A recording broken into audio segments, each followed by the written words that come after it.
Hi everyone, Stjepan here. In today's video I'm going to start covering games from the Arco Chess Open, or Città di Arco. I have to say, Arco is one of the most beautiful places I've ever been to. If you haven't been there, you should go. It's on the northern side of Lago di Garda in northern Italy, close to Verona. Close to Verona. I went to Verona and then to Arco. Amazing place, amazing tournament, especially if you like hiking and rock climbing, which I'm a rock climber, and the city is full of people who do rock climbing and hiking. There are only a few people who don't wear clothing especially made for hiking. So an excellent town, beautiful, great food, great people. I mean, it was just great. Anyway, in round one, I faced a young opponent. I'm going to say about 14, 15, 16, I'm not sure. Rated about 1500. Obviously, there is no preparation for round one. You just come and play. The pairings are out like half an hour before the round. So, I played pawn to e4. My opponent played c5. I went knight f3, d6, d4, takes, knight f6, and I've been playing knight c3, I've been playing f3, and I just decided to go f3 this game because most lower rated players don't really know what to do against the prince, and even if they do know the first few moves of theory, they either aren't comfortable with it or they mess up afterwards. My opponent played pawn to a6, which she wants to play the Najdorf, but you cannot play the Najdorf against this because the e4 pawn has been defended by the f3 pawn. So I can just go c4 here. I don't have a knight on c3, which now means that the usual Najdorf plans of e5, d5, and b5 are all a bit harder to play. b5 and d5 have physically been prevented by the Marozzi bind, and e5 leaves a hole on d5. And here she played knight c6, which is another mistake. And this one is way more serious. Knight c6 is actually a big mistake. If you do play a6 and c4 is allowed, then you have to play the hedgehog against the Marozzi bind. So you want this knight on d7. So for example, e6, knight c3, bishop b7, bishop b3, castles, bishop b2 b6, castles, bishop b7. This is the setup black should be playing. And this is a normal position in which white is always slightly better, but the hedgehog is very respectable and it's a good opening. After knight c6, it's much harder to do all that. Firstly, your bishop is not that influential on b7. Secondly, this knight cannot jump into c5, and it just complicates matters.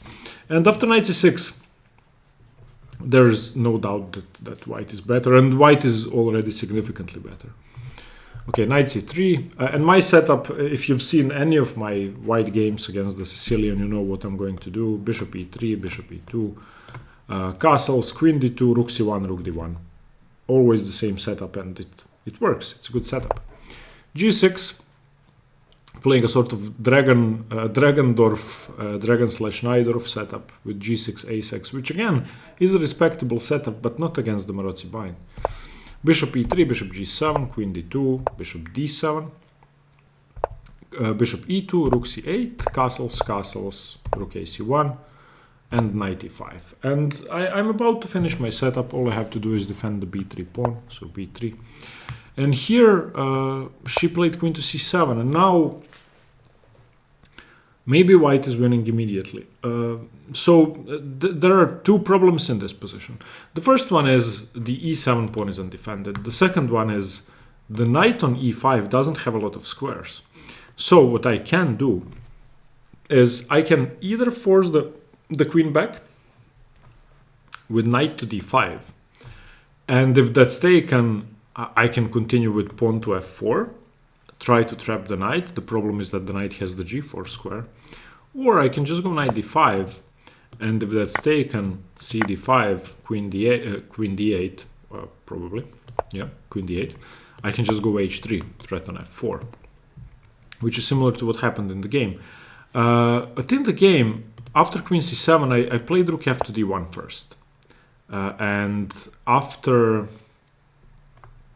rook f to d8, now I again could have played knight to d5, but I played pawn to h3 first. And that basically forces this bishop to move away. I'm not really sure what else to suggest. Again, I could have played knight d5 straight away, but I would have had to play h3 eventually to make this more powerful. She played bishop to e8. Let me just show you what happens. If, for example, h6, then I can go knight to d5, and now the queen doesn't have the d8 square anymore, so e7 cannot be defended. So either queen b8 and I win a pawn and then exchange, or she takes, and once the queen moves, I go f4 and I win the knight. So either case, not good. So after h3, bishop e8. I did play knight d5 now. It's still a good move. Knight d5, cd5, queen b8. I could play f4, but now that the knight has the d7 square and then the c7 square afterwards, I don't really think it's that useful to play f4. Maybe I'm going to play it in the future, but I don't have to weaken myself now. And I was actually struggling to find the plan here. When I was analyzing the game, I was also struggling to find the plan. I found the weird plan, which loses quite a lot of time. And after analyzing the game, I turned on the engine, and the engine's plan is very weird. It says white is +1.5, almost +2 here, so white should be better. And the best way to play is to decline the rook trade, which does make sense, but after rook b1, and for example rook c7, it does continue f4. And after knight to d7, it plays king h1. So I guess you want to decline the rook trade, and then you want to go g4. And it says this is the only way to have an advantage with white.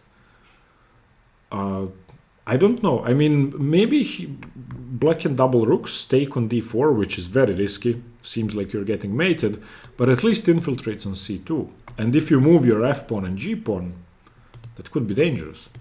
I did not see that. I thought moving the rook away, even though I didn't want to trade pieces, would be too much of a time waste.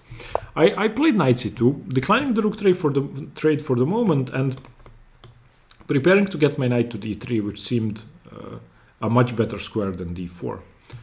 But that's too slow. My knight is okay. The other thing is, I was planning to play bishop to b6, which sort of forces knight to d7.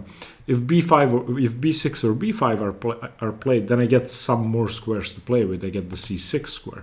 So for example, if b6 here, then my knight can jump back in, or I can just take the pawn straight away. So let's say b5.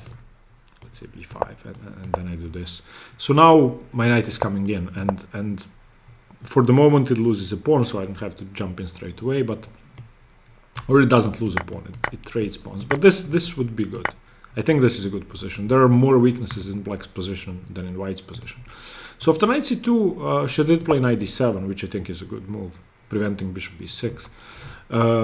And I played knight e1, rook c1, rook c1, rook c8, knight d3. Again, I want to use these squares if I can. Okay, so b5, and I played knight b4. Knight b4 is not a good move. Knight b4 seems to be the most natural move, but after knight c5, I actually don't know what to do here. I played king h1 to get away from this diagonal, because that seemed scary. It's not that I'm not going to take on b5. I cannot win a pawn, by the way. If bishop c5, then takes, and here, and queen b6, and I just get blown off the board. Because this doesn't work. This is with check. So king h1 maybe sets up traps like that, but not really. It's just to keep my king safe. She played a5, and I simply have to go back. I mean, I can go knight c6, but I don't want to trade pieces. If knight c6, then takes, and queen takes is okay, but I played knight d3, so that at least if we do trade pieces, this good knight is going to go away. It's her best piece. So knight d3, bishop d3, b4, and here I started getting scared. I'm not scared that I'm worse, but I'm not better anymore. I actually don't know what to play for. I have the c4 square, black has no weaknesses. I missed my opportunity. The material is completely equal. The pawn structure is symmetrical. in a sense that we both have 2 against 2 and 4 against 4 and similar pawn structure in the center. So it's really hard to create chances here. That made me nervous, obviously. I would like to win. Okay, bishop c4. I need to prevent the rook trade. a4, good move.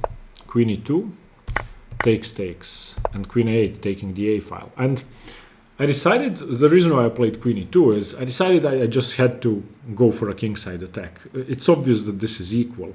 I'm not going to win unless I do something active that puts pressure on her position, that's not just shuffling pieces, keeping the a file, blah, blah, blah, blah, blah.